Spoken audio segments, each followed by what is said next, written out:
ہم مانسہرہ کے قریب ایک چھوٹے سے گاؤں میں رہتے تھے۔ دادا کا وراثت میں چھوڑا ہوا مکان تھا جو 2 منزلہ تھا۔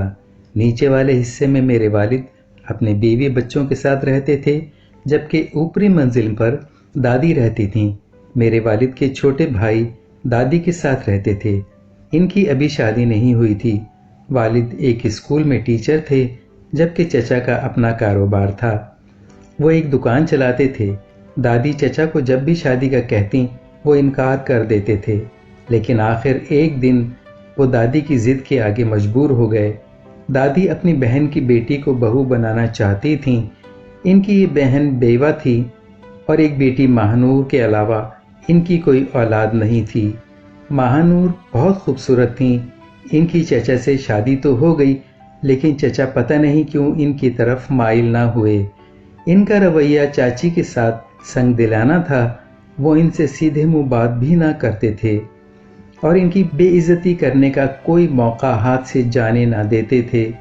ان کو صرف ایک نوکرانی کی طرح سمجھتے تھے۔ ماہنور چاچی نے بہت کوشش کی کہ کسی طرح اپنے شوہر کا دل جیت لیں، لیکن وہ پتھر دل ثابت ہوئے۔ جب تک دادی زندہ رہیں، وہ ان کو بادل نخواستہ برداشت کرتے رہے۔ چاچی کبھی اپنے شوہر کی بدسلوکی سے پریشان ہوتی تو نچلی منزل پر میری والدہ کے پاس آ جاتی۔ میری والدہ ان کو تسلی دیتی کہ صبر کرو، اللہ پر بھروسہ رکھو، انشاءاللہ اچھے دن بھی آئیں گے۔ وقت سب سے بڑا مرہم ہے، سب کچھ ٹھیک ہو جائے گا۔ اس دوران ان کے 4 بچے بھی پیدا ہو گئے۔ وہ زیادہ تر وقت اپنے بچوں کی دیکھ بھال اور پرورش پر خرچ کرنے لگیں۔ اب وہ کافی حد تک شوہر کی بے اعتنائی کی عادی ہو چکی تھیں، لیکن چچا کا رویہ ان کے ساتھ بد سے بدتر ہوتا چلا گیا۔ وہ ذرا ذرا سی بات پر جھگڑا کرتے اور ان پر تشدد کرتے۔ ایک مرتبہ وہ دوپہر میں کھانا کھانے دکان سے گھر آئے۔ اس وقت چاچی بچوں کو پڑھا رہی تھیں۔ ان کو کھانا لانے میں چند منٹ کی دیر ہو گئی۔ چچا اس دوران مسلسل چاچی کو گالیاں دے رہے تھے کہ میں بھوکا ہوں، میری پرواہ نہیں ہے، پتہ نہیں کہاں مر گئی ہے، جانتی ہے کہ اس وقت میں دکان سے کھانا کھانے آتا ہوں۔ اسی وقت وہ کھانا لے کر پہنچ گئیں، لیکن چچا اتنے غصے میں تھے کہ انہوں نے کھانے کی ٹرے پر ہاتھ دے مارا۔ سارا کھانا سامنے دیوار پر جا گرا۔ نہیں چاہیے مجھے تمہارا کھانا، اور اب مجھے تمہاری بھی ضرورت نہیں ہے، جاؤ دفع ہو جاؤ، میں تمہیں طلاق دیتا ہوں۔ بس اتنی سی بات پر انہوں نے اپنے 4 بچوں کی ماں کو طلاق دے دی۔ وہ بیچاری روتی دھوتی اپنے میکے چلی گئیں۔ جب وہ جا رہی تھیں تو ہم سب بہت روئے۔ ان کے بچے بھی بہت رو رہے تھے۔ چچا نے بچوں کو بھی ماں کے ساتھ جانے نہ دیا اور بچوں کو روک لیا۔ کئی دنوں تک گھر کا ماحول سوگوار رہا۔ ان کے 4 بچے، جن کے نام اسد، فہیم، نادر اور رخسانہ تھے، ماں سے جدائی میں بہت پریشان تھے۔ تبھی امی جان ان کو اپنے پاس لے آئیں۔ اب وہ ہمارے ساتھ ہی رہتے۔ امی ان کا بہت خیال رکھنے لگیں، لیکن ماں جیسی عظیم ہستی کی جگہ کوئی نہیں لے سکتا۔ ہم ساتھ ہی اسکول جاتے۔ اس طرح ان کو ماں کی کمی کا احساس کسی حد تک کم ہو گیا، لیکن کبھی کبھی وہ ماں کو یاد کر کے روتے تھے۔ چچا بچوں کو ماں سے ملنے بھی نہ دیتے تھے۔ بیوی کو طلاق دینے کے بعد چچا بہت کم گھر آتے تھے۔ ان کو اپنے بچوں کی فکر نہ تھی۔ مطمئن تھے کہ ان کی دیکھ بھال ہو رہی ہے اور وہ اکیلے نہیں ہیں۔ وقت گہرے زخموں کو بھی بھر دیتا ہے۔ اس زخم کو بھی مندمل ہونے میں بھی وقت لگا۔ امی سیدھی سادی عورت تھیں۔ وہ ہم سب بچوں سے یکساں پیار کرتی تھیں۔ ہم اسکول سے لوٹتے تو کھانا کھا کر بکریاں چرانے کھیتوں کو نکل جاتے۔ ہمارا بچپن تھا، آپس میں کھیل کود کر خوش رہتے تھے، لیکن ماہنور چاچی اولاد کے لیے ضرور تڑپتی ہوں گی۔ ایک روز ہم اسکول سے لوٹے تو پتہ چلا کہ چچا دوسری شادی کر کے کسی عورت کو نئی بیوی کی حیثیت سے گھر لے آئے ہیں۔ اس عورت کا نام شاہدہ تھا۔